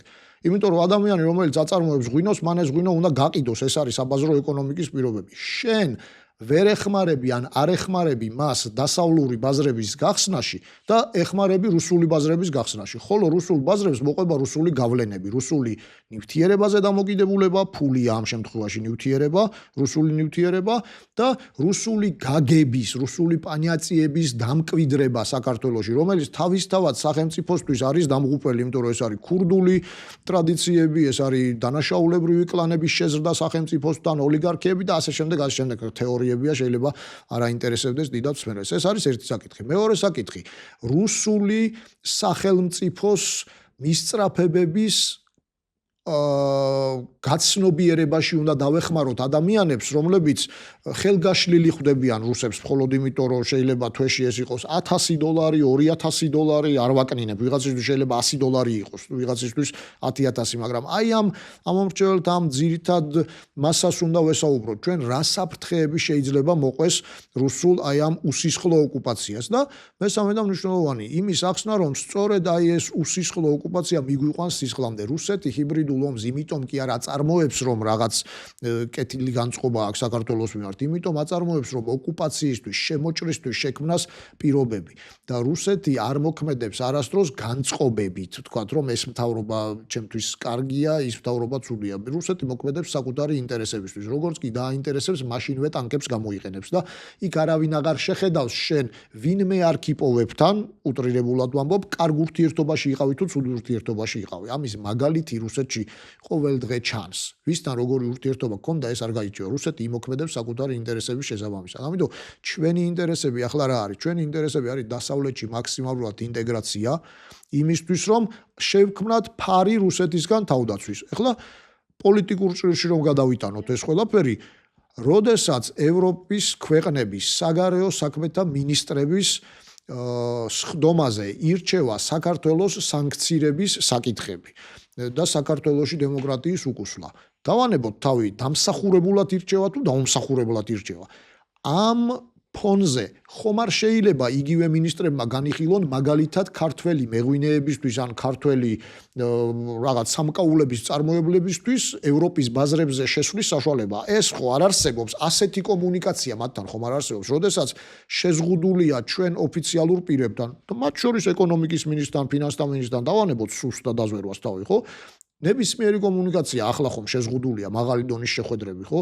როგორ უნდა მოხდეს ჩვენი მცირე და მიკრო მეწარმეებისთვის იქაური ბაზრების გახსნა, აი რუსული კლანჭებიდან გამოსვლა, როგორ უნდა მოხდეს? ამის ფორმატი აღარ არსებობს. ეს განახორციელა რუსულმა სპეცსამსახურმა საქართველოში და ამიტომ ვამბობთ, რომ ესე იგი ჩვენმა სპეცსამსახურმა ვერ იმუშავა თორე ახლა აგენტი დაიჭირა თუ არ დაიჭირა, მესამე ხარისხოვანი სულ უნდა იჭერენ. ყველანი იცოდნენ და მათ მიაწოდონ ის ინფორმაცია, რომლებსაც ისინი მერე ცენტრს გადასცემენ, რაც საქართველოსთვის არის მომგებიანი. ანუ მართალ ინფორმაციას კი მიაწვიან, ტყუილი ინფორმაცია მიაწოდონ, შეიძლება ბავშვურად ჟღერს, მაგრამ ვინც პროფესიონალი მისმენს, გაიგებს, რაზეც ვსაუბრობ, მეც სამწუხაროდ ამ თემაზე ვერ ვისაუბრებ. აი, პროგრამა. თქვენ არ გაგისვამთ ხაზი ერთგვარი ხისტი და მკაცრი ზომებისთვის, რასაც ალბათ ასევე ისმენთ საზოგადოებისგან სიტყვას ავკრძალოთ მაგალითად და იმას, რომ ავკრძალოთ, შევზღუდოთ, გავართულოთ რუსეთის მოქალაქეებისთვის, ან აქ შემოსვლა პირობითად ვამბობ იმას, რაც საზოგადოებისგან გაგვიგია ხომ? ან დავაწესოთ სავიზო რეჟიმი, ან გავართულოთ მოქალაქეობის მიღების პროცედურები, ან კომპანიის რეგისტრაციის პროცედურები, უძრავი ქონების ყიდვის. ან საზოგადოების ნაწილს ამაშიც გონია ხსნა, რომ გავურთულოთ მათ და არ ვაგრძნობინოთ თავი, რომ აქ რომ ჩამოვლენ ბიუროკრატიულადაც, არა მხოლოდ მორალურად და ემოციურად, რომ ყველა მასპინძლის როლში შეხვდება, არამედ სახელმწიფოც ხვდება მასპინძლის როლში და ბიუროკრატია აქ არის მათთვის მარტივი. ამ ზომების გართულებას თქვენ რამდენად ხედავთ გამოსავლის გზად? საწყის ეტაპზე ეს მართლაც იყო გამოსავალი, არ ვარ დარწმუნებული, რომ ახლა ეს იმუშავებს, იმიტომ რომ ისევ და ისევ ეს იქნება იმ კეთილდღეობის არხის გადაკეტვა, მოჩვენებითი კეთილდღეობის, მაგრამ ადამიანს საარსებოდ ფული ჭირდება, ეხლა რამდენად ეს შესაძლებელი არ ვიცი, თუმცა ეს ყველაფერი ისევ და ისევ მიდის პოლიტიკურ ნებამდე. დიახ, პოლიტიკურ ნება რომ არსებულიყო და მოდით ასე ვთქვათ, მოდით დავანებოთ პოლიტიკურ ნებასაც თავი. ეს რისკები რომ გაცნობიერებული ყოფილიყო, ემუშავა უსაფრთხოების საბჭოს თუ უშიშროების საბჭოს, რომელმაც არ ვიცით ბოლო 10 წლის მანძილზე რამდენჯერ შეიცვალა სახელი და საერთოდ რამდენჯერ შეიკრიბა რაიმე ანალიტიკური დოკუმენტი თუ გამოსავალსაც მიმართეს დაიხურა მაინც ამ ეტაპზე ასე ჯობდა, ამ ეტაპზე ასე ჯობდა, კი რა თქმა უნდა, იმიტომ რომ ბიუჯეტიდან დამატებით თანხები გადიოდა, არასდროს არ შეკრებილან და არასდროს რამე გადაწყვეტილება მე არ მინდა. მიუხედავად იმისა, რომ იქ ჩემი კოლეგები მუშაობენ, რომელთა მიმართაც როგორც პროფესიონალების მიმართ, მე საკმაოდ ნორმალური წარმოდგენის ვარ. სხვა საქმეა, ვთქვათ, რაღაცნაირად დამოკიდებულება მოვლენების მიმართ, თუმცა ეს გემოვნების ამბავია, ახლა კრიტიკაში ვერ შევალ, ჩემი პოზიცია გაცხადებულია ამ ყველაფერთან დაკავშირებით, ხო? ეს რომ გაცნობიერებული ყოფილიყო, რა თქმა უნდა, შეიძლებოდა სპეციალური სავიზო რეჟიმის დაწესება გარკვეული დღეებით, ბიზნესთან დაკავშირებული გარკვეული, ვთქვათ, ეკონომიკური აგენტის დაარსებისთვის გარკვეული რაღაც შეზღუდვების დაწესება, თუნდაც აი ეს ქართული ენის შესწავლის აუცილებელ წინაპირობად დაყენება, იმიტომ კი არა რომ ვთქვათ, ვინმე ქართველად მოექცეოდა ასე შემთხვევაში, ჩვენ ხომ ასეთ სამყაროში არ ვცხოვრობთ, უბრალოდ იმისთვის რომ ვთქვათ, უფრო რთული ყოფილიყო აი ეს ექსპანსია, რასაც აქვს ადგილი და მეორე მხრივ წახალისება, ოღონდ წახალისება მეორე მხარის, წახალისება იმ ბიზნესმენების, იმ მეწარმეების, ვინც გასაღების ბაზარს ევროპაში პოულობს, ვინც ევროპულ ტურისტებს მოემსახურებოდა და ასე შემდეგ. მე ახლა შეიძლება დაინტერესებულმა თქვას, რომ ეს რა გარკვეული სეგრეგაცია, ამის ბერკეტი სახელმწიფოს ყოველთვის აქვს, რომ ეს ისე გააკეთოს, რომ ამას ნაცისტური კონოტაცია და რაღაც ქსენოფობიური დატვირთვა კი არ კონდეს. არამედ ძალიან ნორმალურად გახსნას ის ბაზრების სუბსიდირება იმ მიმართულებით წავიდეს, ვინცაც ევროპაში გააქვს მაგალითად ან პირიქით ევროპელ ტურისტს მასპინძლობს და ასე შემდეგ. ამას ჭირდებოდა, ამას საქართველოს თავისით ხო ვერ გააკეთებს, საქართველოს ეკონომიკა მოწყვლადია. ამას ჭირდებოდა ევროინსტიტუტებთან, დასავლურ ფონდებთან, დასავლურ ასე ვთქვათ, გარკვეულ წრეებთან მუდმივი უფრო გააქტიურებული კონტაქტი. ჩვენ რა გავაკეთეთ? იქ კონტაქტები ჩავხსენით, თუ ჩაგვეხსნა ჩვენი პოლიტიკის გამო და გავაღრმავეთ, აი თქვენ ფონდი რო ახსენეთ, პრაუფონდი და გორჩაკოვის ფონდი და ახლა კიდე ლერმონტოვის ძეგლის შემკობა და ასე შემდეგ. და ახლა ჩვენ გვითხრეს ამასთან დაკავშირებით კეთილმოსურნეებმა, რომ ახლა რუსეთთან დაახლოების დრო არ არის, რუსეთთან კავშირების ჩაჭრის დროა, იმიტომ რომ ინგრევა ეს ქვეყანა. შეიძლება ეს აგონია გაგრძელდეს 10, 15, 20 წელიწადი და ჩაგვიტრიოს ჩვენს. ჩათრევის გზაზე იმიტომ ვართ, რომ ჩვენ ახლა დასავლურ სამყაროს ვცილდებით და რუსულ სამყაროში ვინტეგრირდებით. იქ ჩვენი გადარჩენის გზა არ არსებობს, არც ეკონომიკურად და არც პოლიტიკურად. და კიდევ ერთხელ, არა იმიტომ, რომ თქვა რუსეთი კარგია, ცუდია, მე გამოვედი იმას აქედან, როდესაც ამ კრიტერიუმებით ვაზროვნებ ადამიანების მიმართაც და მით უმეტეს სახელმწიფოების მიმართ. კარგი, ცუდი არ არსებობს. მისი პოლიტიკური ინტერესი არის საქართველოს არარსებობა. არ ცნობს კრემლი საქართველოს როგორც სახელმწიფოს. მართალია, ლოგიკა არის. რუსეთმა საქართველო ცუდ რაღაცას ვამბობ, მაგრამ ჩემი პოზიცია აქაც ცხადია და ცნობილია. რუსეთი თulis რომ საქართველო შექმნა მან, იმიტომ რომ მან ცალ-ცალკე აიღო ქართკახეთის სამეფო, იმერეთის სამეფო, სამეგრელო, თქვა ასე თulis. და ამიტომ ამბობენ ისინი, რომ ეს ჩვენი ტერიტორიაა, თქვენ როგორც სახელმწიფო საერთოდ არ არსებობთ. რასაკვირველია, ეს არ არის სიმართლე, მაგრამ ამ ლოგიკით რუსეთმა გააბრიყვა ძალიან ბევრი ადამიანი. აი ამ პროპაგანდით და ამიტომ ჩვენ ამ სამყაროს თუ არ დავშორდებით, ჩვენ ეს სამყარო ჩაგვიტრევს, მათ შორის ეკონომიკურ ჭრილშიც. კი ბატონო. არ ჟღერს სასიამოვნო და დამაიმედებლად, მაგრამ დამაიმედებელი ის არის, რომ ეს ეპოქა მთავრდება. ჩვენი ამოცანა ეხლა ერთადერთი არის, რომ ამ დამთავრებულ სისტემას და ამ დამთავრებულ, ასე ვთქვათ, სახელმწიფოს სამყაროს არ ჩავყვეთ ნანგრევებში. ამიტომ სწრაფად უნდა ვიმოძრაოთ, როდესაც გემი იძირება, სწრაფი სვლით მას უნდა დაცილდე. თუ ანძაზე აბობღდები, ანძასთან ერთად ჩავარდები უფსკრულში, ხო? ტიტანიკი ხომ მაინც გვაქვს ნახეთ. სწრაფად უნდა მოვშორდეთ, ესე იგი, აი იმ ჩაძირვას, რომელიც მორევს წარმოქმნის. ძალიან სწრაფად. გამოდის უსაფრთხოებაზე ზრუნვაშიც თქვენი საუბრიდან ესეთი თაბაჭდება დამრჩა, რომ ფიქრობთ, რომ დრო დაიკარგა, მაგრამ არც ახლა არ არის გვიან, თუ დავიწყებთ რაღაც გეგმაზომიერად ნაბიჯების გადადგმას. კიდევ არსებობს აბსოლუტურად. დავადებში შეიძლება წარმოვიდგინოთ, რომ უკეთესობისკენ შეიცვლება სიტუაცია, თუ მაგალითად, რა ვიცი, აი მალევე დავიწყებთ ზრუნვას. ეგ ძელვადიანი პროცესი იქნება, თქვენი აზრით უკვე იმ სიტუაციაშია უსაფრთხოების მხრივ ჩვენი საზოგადოება, რომ იმდენად მოიკიდა ფეხი აქ, მაგალითად რუსულმა პროპაგანდამ, ჰიბრიდული ძალა ისე მძლავრად მუშაობს, რომ გასაგებია, რომ გართულდა, მაგრამ რა ვადები შეიძლება წარმოვიდგინოთ, რომ უკეთესობისკენ შეიცვალოს სიტუაცია. არც ერთი წუთით პესიმიზმი არ უნდა გააჩინოს ჩემმა საუბრებმა, იმიტომ რომ თუ ვიცით დიაგნოზი, მკურნალობა ადვილია. თუ ჩვენ გვაქვს გარკვეული დაავადება და ვმკურნალობთ მარტო მაღალ ტემპერატურას, მაშინ ეს ხანგრძლივადიანი არ იქნება და დაავადება სხვა გამოვლინებას მოგცემს. ის რომ ჩვენ სიცხე გვაქვს, ტემპერატურა გვაქვს, ეს კარგია, იმიტომ რომ ეს გვაჩვენებს, რომ ორგანიზმში რაღაც პროცესი მიმდინარეობს. ხო, ჩვენ ვიცით პროცესს რაც ქვია, ეს არის რუსული ექსპანსია, რუსული ოკუპაცია, რომელიც ყოველთვის სამხედრო არ არის ხოლმე. ვადებზე ვერ ვისაუბრებ, იმიტომ რომ ძალიან უმადური საქმეა პროგნოზების გაკეთება. მახსოვს უბრალოდ ერთი ასეთი რამ, რომ ერთ-ერთმა ფრანგმა გენერალმა, რომელიც უდაბნოში საქართველოსთან არანაირი შეხება არ ჰქონდა, უდაბნოში ებრძოდა სხვა ერის ადამიანებს, დასვენება გადაწყვიტა ომისგან, შესვენება გადაწყვიტა და ხელქვეითებს უბრძანა, მოეტანათ ჭრდილი ვერ ნახა, უდაბნოში იყო და მოეტანათ და დაერგოთ ნერგები მის უკან, რომ ჭრდილში მოესვენებინა და უთხრეს, რომ ეს არ იყო გონივრული იდეა, იმიტომ რომ ნერგები ახლავე რომ დაერგოთ, ძალიან დიდი ხნის მერე მოიტანდა ჭრდილს და ლიოტე იყო ამ სამხედრო პიროვნების გვარი, თქვა რომ ზუსტად იმიტომ რომ ჭრდილს ბევრი ხნის წინ შემდგომ მოიტანს, ახლავე მოიტანეთ და დარგეთო. ჩვენ ახლავე უნდა დავიწყოთ, არ ვიცით როდის მოიტანს შედეგს, ოპტიმისტური გათვლებით ჩვენ კიდევ გვაქვს 2-3 წელიწადი იმისთვის, რომ სწრაფი ინტეგრაცია განვახორციელოთ, იმ მატარებელს დავემგზავროთ, რომლის ორგანული ნაწილი ჩვენ ვართ, ეს არის დასავლური მატარებელი, ასე ვთქვათ, დასავლეთში მიმავალი მატარებელი, რომელიც საიდგენ მიდის ოკუპაციისკენ და რაღაც ეთნიკური წმენდისკენ კი არა, კოსმოსის ათვისებისკენ, ახალი ტექნოლოგიებისკენ, ხელოვნური ინტელექტის განვითარებისკენ. ხო, ნუ ამაში ამაშია საქმე. რუსები კოსმოდრომს იყენებენ ეთნიკური წმენდისთვის უტრირებულად ვამბობ, ხო, სახელმწიფოების დამონებისთვის, სამხედრო რაღაც საკითხებისთვის.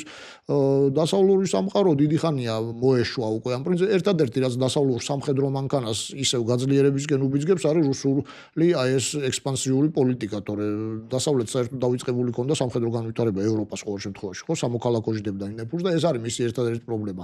მანამ დაივიწყა, სანამ აი ამ დაავადებას აღმოფხრიდა ზოგადად, რაც რუსული იმპერიალისტური დროზე ადრე და ჩვენნაირი სახელმწიფოები ჯერ კიდევ დარჩნენ რისკის ქვეშ, ეს არის რეალური პრობლემა. და ეხლა ჩვენ შეგვიძლია აი გვაქვს კიდევ 3-5 წელი 2030 წლამდე შემთხვევით არ არის ეს თარიღი დასახელებული, სანამ ეს შესაძლებლობების ფანჯარა კიდევ ღია იქნება. მერე იქნება სამყარო, რომელიც იზრუნებს რაღაც ნაწილი ქვეყნებისა, რომლებიც იზრუნებს კოსმოსის ათვისებაზე, ვთქვათ, ახალ ტექნოლოგიებზე, human security-ზე, უფრო ადამიანზე ორიენტირებულ უსაფრთხოებაზე და ეს იქნება დასავლური სამყარო და იქნება ეს ავტოკრატიები, რომლებშიც იქნება ისევ იგივე პრობლემა გადარჩენისა, პრობლემა საკვებთან წვდომის, პრობლემა ელექტროენერგიასთან წვდომის. ეხლა მოქალაქეებმა უნდა იცოდნენ, რას არჩევენ. დღევანდელი $100 ან $1000 მესმის რომ მნიშვნელოვანია, არ ვაკნინებ ვინმეს ეკონომიკურ პრობლემატიკას. აი ეს უფრო მნიშვნელოვანია. თქვათ თუ ის რომ ვიყოთ იმ სამყაროს ნაწილი, რომელიც დემოკრატიული განვითარებით აი იქეთ წავა, ხო? მარსზე ვენახის გაშენებისკენ წავა, უტრირებულად რომ ვთქვათ, ხო? ვთქვათ რაღაც ისე ფიგურალურად რომ ვთქვათ და არა ვთქვათ იქ რომ მაქვს თუ არა წვდომა განათლებაზე, მაქვს თუ არა წვდომა საკვებზე. შეიძლება თუ არა ამა თუ იმ ფილმში, ამა თუ იმ სცენის ხილვა, ვთქვათ, უკვე მოზრდილი ადამიანისთვის. Facebook-ის სტატუსის დაწერა სასამართლოდ ისჯება თუ არ ისჯება. აი ისე აქ დავრჩებით ამ პრობლემატიკაში თუ, ვთქვათ, საქართველოს აქვს პოტენციალიც და ისტორიული ბექგრაუნდიც, რომ იყოს იმ გუნდში. იმიტომ რომ მე-12 საუკუნეში ჩვენ ხო ხშირად ამას გვახვევენ რუსები თავს, რომ ჩვენ ჭადარი გვაქვს იმხელა, რამხელაც ვთქვათ, ამერიკას სახელმწიფოებრიობა ამას ხო რუსული პროპაგანდა ამუშავებს. სუსტად აი ამ ჭადრის პრინციპიდან რახან ქართველებს თავმოყარეობას გფხანს ეს ამბავი, ხო? აი აქედან გამომდინარე, რომ საქართველოს ყოველთვის იყო მსოფლიო განვითარების ავანგარდში.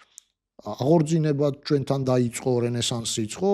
შოთა რუსთაველის ასე შემდეგ მშენებლობაც ასე შემდეგ და რატო უნდა ვიყოთ ჩვენ რუსული სამყაროს ნაწილი და კოსმოდრომს რატო უნდა ვაშენებდეთ არქიპოვებთან ერთად, ზოგადად შეგვიძლია ვთქვათ ვაშენებდეთ ცივილიზებულ სამყაროსთან ერთად ნამდვილ კოსმოდრომს და ნამდვილ ვთქვათ სამეცნიერო ტექნიკურ პროგრესს განვიცდიდეთ და არა ვთქვათ აი რაღაც იქ ვიყოთ ცნობილი მსოფლიოში, რუსული გაგება როგორია საქართველოში, კარგი მომღერალი, კარგი მოცეკვავი, საშუალო დონის აკადემიური თეატრის არა, მაგრამ ისე აი სუფრაზე გიმღერებს, გიცეკვებს, ხაჭაპურს გამოგიცხობს, რუსული დამტრეული ეწოდინება, მაგრამ ამისთვის ახლა თუ დიდი თეატრის ორ ბილეთს ვაჩუქებთ მიმინოში რო არის, რა მოხდა ახლა ხო ადგილობრივი რაღაც ისეთი ველური ხალხია ანსამბლ პესნი პლასკი ხო და ეს არ არის საქართველო. საქართველო არის შოთა რუსთაველი, ვაჟა ფშაველა, გნებავთ თქვათ პეტრე იბერი და იოანე პეტრიცი და ასე შემდეგ. კი ბატონო, იმედი მე მგონი ძალიან შორს წავედით. არა, არ წახვედით შორს, იმედი დავიტოვოთ, რომ თქვენი ერთგვარი მაინც პროგნოზივით, ნათქვამი 2-3 წელი აუცილებლად ასე იქნება. აუცილებლად ასე იქნება, თუ დროშა დავიწყებთ ამის გაკეთებას. კი ბატონო, რამის დამატება ხომ არ გსურთ, რაც შეიძლება ჩვენ გამოგვრჩა და მნიშვნელოვანია, რომ უსაფრთხოების მიმართულებით იცოდეს ჩვენმა მსმენელმა. უსაფრთხოების მიმართულებით მინდა მხოლოდ ერთი მცირე რემარკა გავაკეთო, რომ თავად უსაფრთხოებაც იცვლება, მოგეხსენებათ და ბოლო წლებში ძალიან სწორად უსაფრთხოება არის ადამიანზე ორიენტირებული. აი კომუნისტური და ტოტალიტარული სახელმწიფოები უსაფრთხოების აღქმა იქ არის სახელმწიფო უსაფრთხოების რანგში, ხო, რაღაც პარტიის უსაფრთხოება, სახელმწიფო უსაფრთხოება, ყავს უამრავი გარემტერი, რომლებიც ყველანი ცდილობენ, რომ მაგალითად საქართველოს გადააშენონ, საქართველოს გადააჯიშონ, ქართველობას გვართმევენ. ეს არ არის მნიშვნელოვანი. ქვეყნის უსაფრთხოება, არავინ ამას არ ცდილობს და იმიტომ. ქვეყნის უსაფრთხოება მიიღწევა მხოლოდ და მხოლოდ მაშინ, როდესაც დაკმაყოფილებულია ადამიანის ელემენტარული მოთხოვნილებები. 5, 6, 7 მიმართულებით, ხო? შეიძლება ეს იყოს საკვებზე წვდომა, შეიძლება ეს იყოს ფსიქოლოგიური მდგრადობა, ადამიანის, ვთქვათ, ფსიქოლოგიური უსაფრთხოება, ეს შეიძლება იყოს ელექტროენერგიაზე, სასიცოცხლო სერვისებზე წვდომა. ადამიანზე ორიენტირებული, ადამიანის მიმართ უნდა არსებობდეს ეს უსაფრთხოება და მხოლოდ ეს იწვევს შემდგომ სახელმწიფო უსაფრთხოების შეგრძნებას, მდგრადობას ეს იწვევს და ამიტომ დროა რომ აი ამ ხრივ გადაერთოს საქართველოს უსაფრთხოების პარადიგმა სრულად ხო საქართველოს უსაფრთხოების ასე ვთქვათ კონცეფცია და არა ერთი რომელიმე პარტიის მუდმივად ხელისუფლებაში ყოფნაზე ორიენტირებული, იმიტომ რომ ასეთ შემთხვევაში ვკარგავთ იმ პარტიის ხელისუფლებაში ყოფნის საშუალებასაც მათ შორის და ვკარგავთ სუვერენიტეტს, ხოლო სუვერენიტეტის გარეშე მცირე ერები ვერ გადარჩებიან.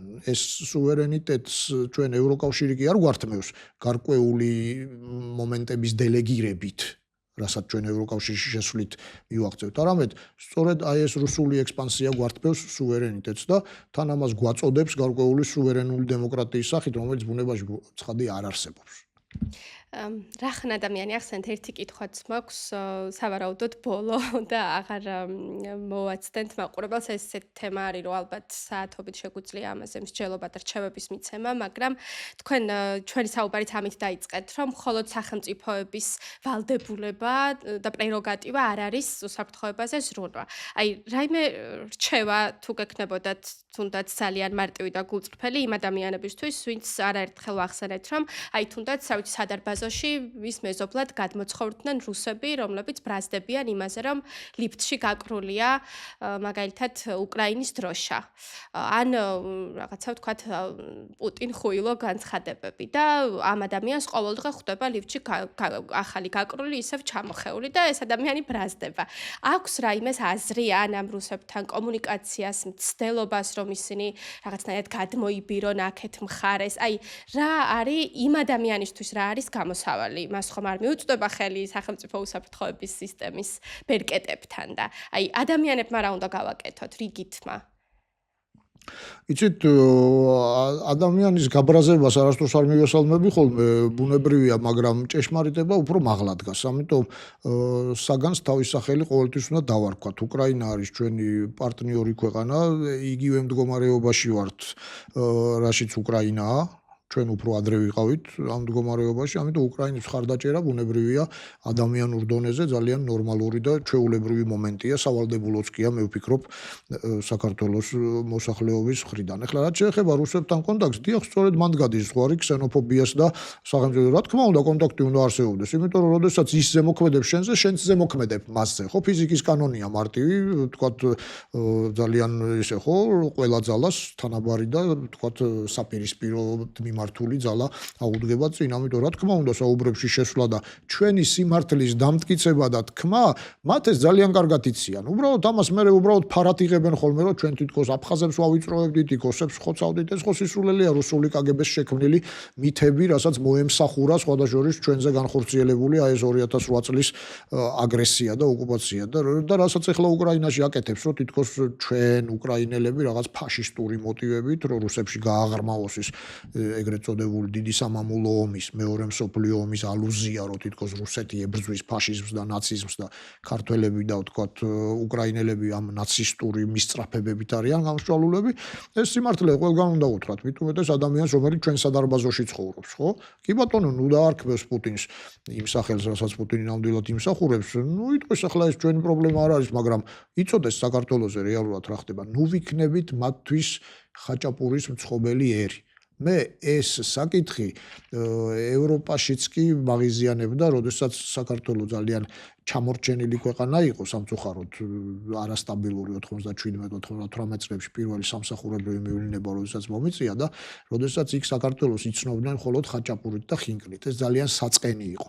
ამის შემდგომ ევროპამაც მოახერხა და ჩვენც მოახერხეთ სხვა შორის პარტნიორების მხარდაჭერით, ვინ თარგმნა ეს ჩვენი შესანიშნავი ნაწარმოებები, ვინ გააცნო ჩვენი კულტურა, ხო, აი იმ ფონდებმა, რომლებსაც ახლა ჩვენ აგენტობას და ჯაშუშობას ვაბრალებთ სახელმწიფო დონეზე, ხო, საიდან მოხერხდა ეს ყველაფერი და რის თქმა მინდა, იმიტომ რომ იქ მითქაც აღქმა ესეთი იყო, რომ საქართველოს რუსთაველით თქვათ ან გნებავთ აი ჩამოვთვალეთ ჩვენ ხო, ესე იგი იოანე პეტრიც და ამით კი არ იცნობდნენ ხაჭაპურით, ხინკლით და არ არის საქართველოს ხაჭაპურის და ხინკლის ქვეყანა. ახლა ცომში შეხვეული ხორცი რომ კარგი მისართმევია, ეს ყველა ერმა მიხვდა და არ არის ხინკალი საქართველოს ერთადერთი ღირებულება, მაშინ როცა გვაქვს მცხეთის ჯვარი, სვეტი ცხოველი და არასაკართველოში ვთქვათ სამწუხაროდ აი ტაოკლარჯეთში გვაქვს ოშკი და ასე შემდეგ. ეს გავიტანოთ. ამაში გვეხმარება ევროპა და ამის კულტურ ტრეგერი ჩვენც უნდა ვიყოთ. დღევანდელი საინფორმაციო გარემო ამის საშუალებასაც იძლევა და ვალდებულებასაც წარმოქმნის. უკვე ჟურნალისტი როგორც ასეთი პროფესია ხო არ არსებობს, თქვენ მე მიხვდებით რასაც ვამბობ. ყველა ჩვენგანი ჟურნალისტი ვართ, ხო ახლა ზოგი აქტიური მოქალაქე იმდენს პოსტავს სოციალურ ქსელში, ვერც ერთი გადაცემა ამ ხელა ინფორმაციულ ნაკადს ვერ უზრუნველყოფს, ხო? კი ბატონო, რუსებსაც გავაცნოთ, რომ ისე როგორც ეგენი ცხოვრობენ, დასასრულისკენ მიყავს ამ ყველაფერს მათი არსებობაც და სამყაროც. არ შეიძლება 21 საუკუნეში სერიოზული კაცი, 70 წელს გადაცილებული პოლიტიკოსი, ვლადიმერ ვლადიმერის ძეზე მაქვს საუბარი, არეშნიკებით მატრაკვეცობდეს, ესე იგი, რომ მას აქვს არეშნიკები და რაღაც სისულელე. ეს დრო წავიდა უკვე სამყაროსთვის და აი ამას მიყავს სამყარო დასასრულისკენ, ჯოჯოხეთისკენ. სამყაროს დასასრული ვერ შედგება ამ ფორმით, ეს აპოკალიფსური სცენარები წარმოუდგენელია, მაგრამ ესე იგი განვითარებას აფერხებს სერიოზულად და აი ეს რუსებისთვისაც ერთის მხრივ თავის დროზე სავიზო რეჟიმის შემსუბუქების ერთ-ერთი აზრი სწორედ ეგ იყო რუსეთთან სავიზო რეჟიმის 2011-12-ში, რომ განსაკუთრებით ჩრდილო კავკასიელებს კარგად გაეგოთ და აღექვათ, რაში შეუძლიათ იცხოვრონ და რაში ცხოვრობენ. რაში შეუძლიათ იცხოვრონ და ცხოვრობენ კადიროვშინაში, სადაც ადამიანი ესე იგი 12 წლის საკუთარ შვილს ანიჭებს ეროვნული გმირის სახელს. ჩეჩნების ეროვნული იდენტობისთვის ეს მისაღებია 12 წლის ადამიანს და 16 წლის გოგონას ნიშნავს კულტურის და კიდე ბევრი რაღაცის მინისტრად. შეიძლება მეშლება, მაგრამ მინისტრად ნამდვილად ნიშნავს ჯანდაცვის თუ რაღაცის. ეს კავკასიელი ხალხისთვის მისაღებია, აქ საუბარი იმაზე კი არა, მაგრამ გოგონას ნიშნავს იმაზე, მაგრამ რომ თავის შვილს 16 წელს ეროვნულ გმირად აღიარებს და ეს და ესეც იყო სავიზო რეჟიმის შემსუბუქების ერთ-ერთი საფუძველი. სხვა საქმეა, რომ მაშინ საკითხი სწორად და კარგად ვერ წარიმართა და საქართველოს მაშინაც ბოლომდე დემოკრატიული განვითარების გზას ვერ დაადგა, არ დავუჯერეთ ჩვენ დასავლელ პარტნიორებს, თორე იმ მდგომარეობამდე არ მოვიდოდით, რაშიც დღეს ვართ და აი აქ ყველა მოქალაქეს შეუძლია საკუთარი ძალიან დიდი წვლილი შეიტანოს საქართველოს გადარჩენაშიც და თუ გნებავთ და დიდი იდეალებს უნდა შევეჭიდოთ, გვიყვარს ქართველებს ეს, მათ შორის კავკასიის და რუსეთის გადარჩენაშიც, იმიტომ რომ სწორედ აი ესეთ ადამიანებზე დგას რუსეთის გადარჩენაც.